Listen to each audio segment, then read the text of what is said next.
74 years ago, as World War II neared its end, Adolfo Harpo Celaya, a scrappy Mexican-American teenager from Florence, Arizona, wanted to join the Navy.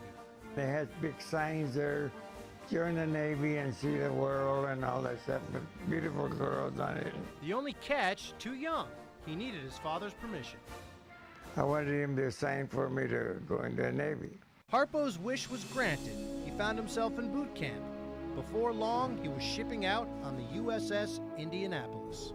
They took us down to go over and see the ship, and I looked at that thing, and I almost ran all the way back to Florence. I mean, it was big.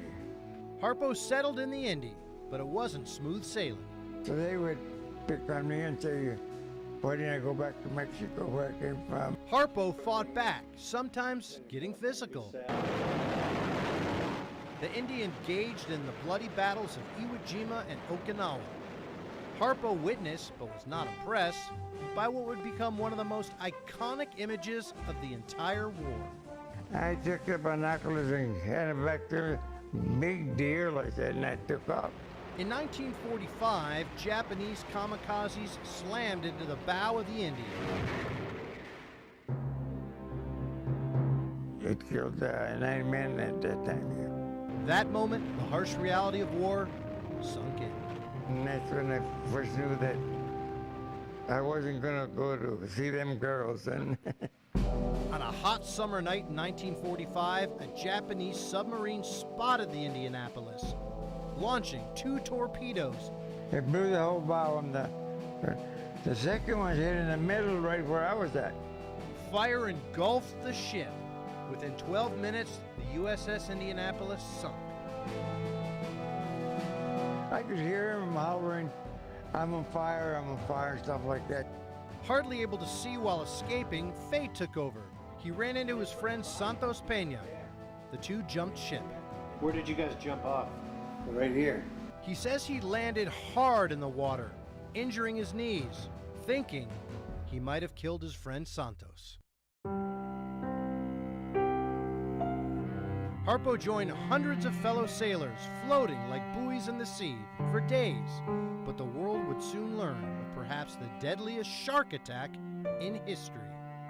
Real quiet, and all of a sudden the scream came up and everybody could hear it. And that scream gets to you. Through it all, Harpo never lost a sense of humor, joking he was spared because sharks didn't like, quote, dark meat. But after several days floating at sea, he says, men became delirious. They were drinking salt water and all that. They would attack you. They would pick fights with you. While caring for his ailing chief, Harpo heard men speaking Spanish. I thought I was going crazy. Harpo swam to the sound and found Santos alive. But when he returned to his chief, he was too late. He was floating away too weak to survive. I've thought about it every night since it happened. It never has gotten away from me. And I wish I could get it away from me sometime.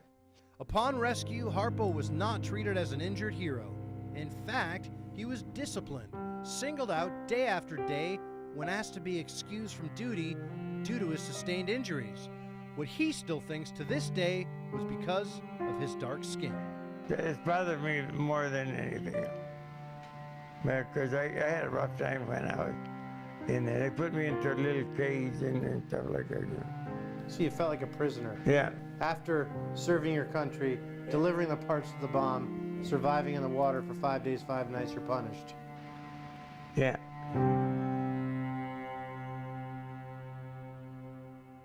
No surprise, to this day, Harpo avoids baths and beaches.